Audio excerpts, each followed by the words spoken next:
Ladies and gentlemen, this is the Sentinel. Thank you for joining us in the Sentinel. My name is Larry. Welcome to the program. Sports, as we know, constitutes so much into our daily lives. And you know the saying, all work and no play makes Jack a dull boy. And tonight in studio I have two guests who are here to introduce a different kind of game. We have always known about football, basketball, netball, handball, but this kind of game is quite different. So I have two guests here who are going to help us understand more about this kind of game. So I'll give them a chance to introduce themselves before we begin tonight's conversation. So welcome. Thank you. Yes. I'm Theo van der Linden. I'm from the Netherlands. I'm an international instructor of Korfball for referee courses and coach courses. All right. Okay, my name is Harriet Kosgei. I'm a student, Moi University School of Engineering, fourth year, and I'm in charge of the Korfball students. We branded it Moi University Korfball Association, WUKA. You are also a player. Yeah, I'm also a player. All right. Yes. Give us a brief description of the sport. So tell us about Korfball. Korfball is a very nice sport. It's a very attractive sport. And what's special in Korfball is Korfball is the only sport in the world where boys and girls are playing together. So there's gender equality in Korfball. In Korfball, both men and girl have the same roles and also the same skills. So in Korfball they play together and they try to make goals. If they score, they continue in the same situation they are till they have scored 2 goals, and then they change. After 2 goals they change of role and of position. Then a defender will be attacker and the attacker will be the defender. Korfball is a controlled contact sport, so it's allowed to have contact in the match, but it's not allowed to make physical faults. And what's difficult in Korfball in relationship to other sports, it's not allowed to walk with the ball or to dribble with the ball. So you have to play with the ball, you have to pass, and by passing to come free. Okay, before you maybe tell us about the rules and how it is played, can you give us a brief history of Korfball? Korfball is already an old sport, you can say, because Korfball is started at the beginning of the 19th century, no, the 20th century, sorry, in the Netherlands. And it's played in Western Europe for a long time, but before it has the roots and the same roots as basketball and netball. When you go back to about 1860, then when you look to the history, basketball, korfball and netball are from the same situation. They have the same roots, same original. Yeah, it's like a branch. So it's grow, and it's a tree with branches, and one branch go to one side and one branch go to the other side, and that's also the development of korfball, basketball and netball. Where was it originally played before maybe it spread to other countries? Korfball was original from the Netherlands. Yeah, it was also started in schools, because it was started in schools by a school teacher who was looking for a sport, a game for boys and girls together, because they noticed in the Netherlands that it would be good that boys and girls could play together, not only for educational, but also for the social situation. All right, it's a relatively new kind of sport here in Kenya, and because we have one player here, maybe she can tell us about the experiences. How is the experience so far? I can say it's very good. Yeah, because when he told us he was coming to Kenya, I just organized most of the students to come. I really didn't know what audience we're going to have, what quorum we're going to have. But the shop was very good. It was very good, and the students really enjoy it, because right now we have registered 70, around 70 students. Yeah, and still more are coming because more are getting interested day by day. All right. Yeah. Is it a professional sport? In Some countries it's a professional sport, and then you must only talk about the Netherlands and Belgium. In some other countries it's semi-professional, and it's most then for the coaches. Coaches are more professional in other countries than players. So when you talk about if it's can you live of it, in the situation now, it's just in a few countries. But while it's growing at this moment, korfball is played in 67 countries at this moment.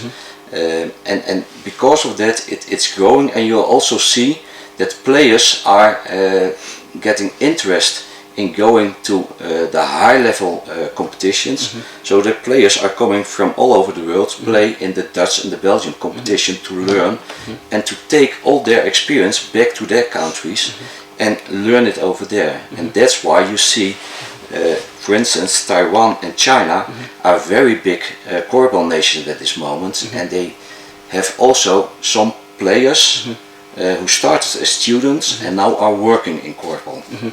As you describe the way it is played, I want you to tell us when we talk about men and women playing one sport at the same time, there's always the disconnect, or people tend to argue, you know, how can men and women play at the same time? Their physicality may be different. So can you maybe clarify that a bit?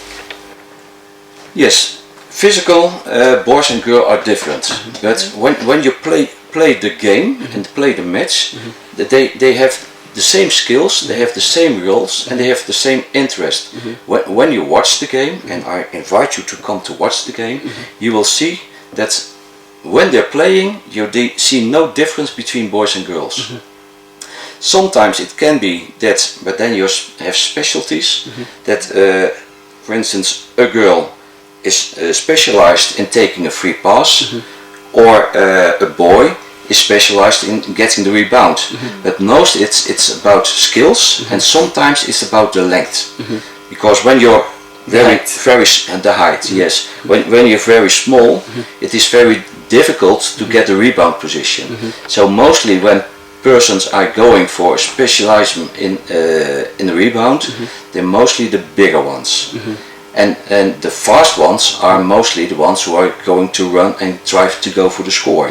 But when they do that, only do that, then their defenders know and they can take action on that.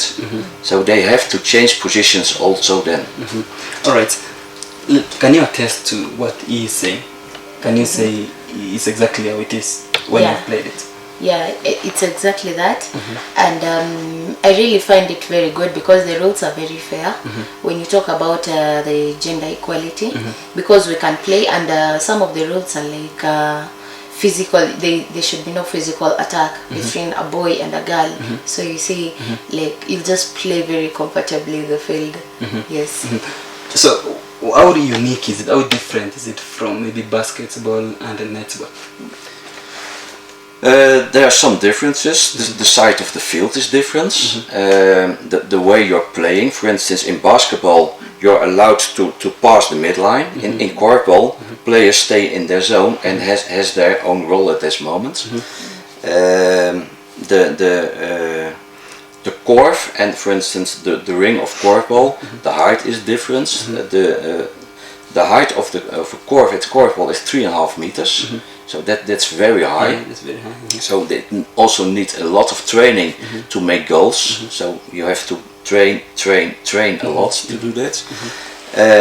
And the big difference between netball, basketball versus korfball is that they are played just by boys or girls, and korfball is mixed. It's mixed. Yes. Now, before we began this conversation, you were telling me about the way people score this thing. You can score from every angle. Yes. Yeah, that's also a difference between korfball and basketball and netball. In korfball, you play around the korf, so you can score from 360 degrees. So you can score from the front of the korf and from the back of the korf, and also wherever you're standing. Players can shoot from 2 meters difference, but they also can shoot from 10 or 12 meters distance. So, and wherever they are standing. So that's that's also a difference indeed. Yeah. What is the intended objective of bringing it to Kenya? Because before it was in Netherlands, and you've talked about Taiwan and maybe South Africa. What is the intended objective of bringing it here in Kenya? The most is that it's a sport. I think it should be played everywhere in the world. Yeah. And the second one is that it is not played in Eastern Africa at this moment. So when we look to Africa, it's played in the southern part of Africa.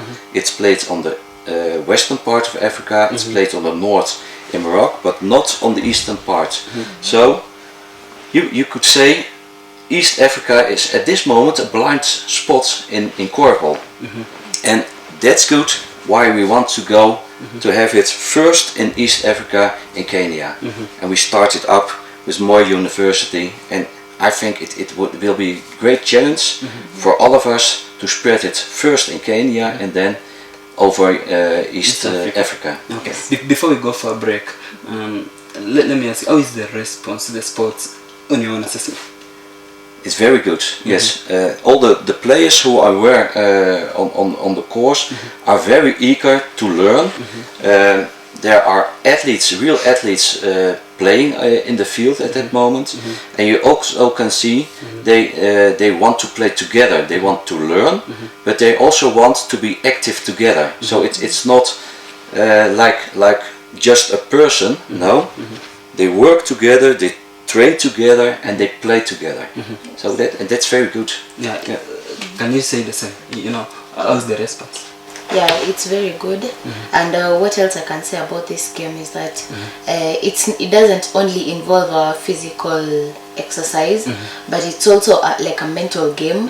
Yeah, and also like a bonding thing, because you interact with boys and girls. And also it involves mental, because you imagine 3 meters high scoring from there. It's not that easy. Alright. Yeah. Thank you very much. We will take a short break, but as I want to keep saying this because it's an interesting sport that brings equality into focus, and we'll still come and talk about so many things, so many aspects of the game. So we will take a short break, so stay tuned.